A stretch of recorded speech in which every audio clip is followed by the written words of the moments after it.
L-immigrazzjoni kienet it-tema ewlenija fid-diskussjonijiet bejn l-awtoritajiet Maltin u l-Gran Mastru tal-Ordni ta' San Juan Fra Matthew Festing fiż-żjara statali li qed jagħmel bħalissa f'pajjiżna. Mal-wasla tiegħu fi Pjazza San George, Fra Festing intlaqa mill-President ta' Malta Mary Louise Colero Preca u spezzjona l-Gwardja tal-Unur.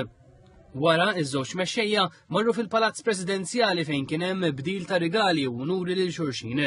Dritt wara l-President Colero Preca u l-Gran Mastru Festing kellhom taħdidiet bil-President tindika l-immigrazzjoni bħala pjaga tal-Mediterran anka fl-isfond tal-aħbar li tilfu ħajjithom 400 immigrant li kienu bdew il-vjaġġ mill-Libja. Il-President Colero Preca saħqet fuq il-ħtieġa li kulħadd jgħin kif jista' biex din il-problema tiġi indirizzata.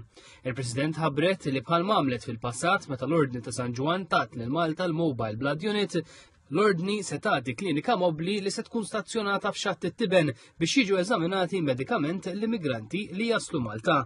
Il-Gran Mastru Festing qal li l-Ordni iddeterminata li tgħin biex tittaffa din il-problema. It's a serious problem for everyone in Europe. And we're absolutely committed to working together to see how we can help. We won't solve the problem, but at least we can work together, I think, on the business of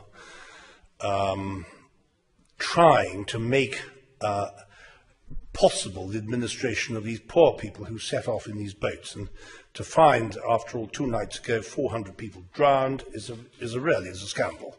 Mistoqsi minn Television Malta, il-Gran Mastru Festing qal li l-Ordni taqbel fil-prinċipju li s-solar ta' fuq ta' Fort Sant'Angelo li fil-preżent huwa fidejn l-Ordni ikun aktar aċċessibbli għal pubbliku.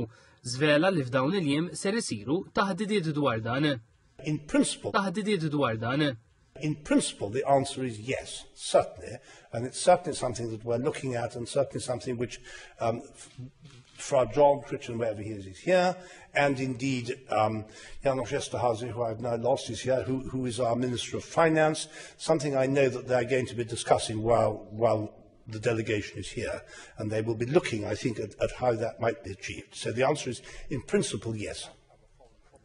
Fra Festing semma wkoll l-450 sena mill-assedju l-kbir li qed jitfakkar din is-sena.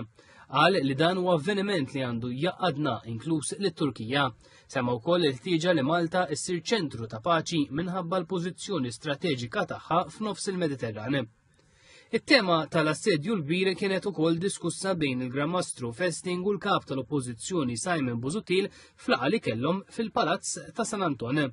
Il-Gran Mastru iltaqa' wkoll mal-Prim Ministru Joseph Muscat u ma' membri tal-Kabinett fejn hawn ukoll ġiet diskussa it-tema tal-immigrazzjoni.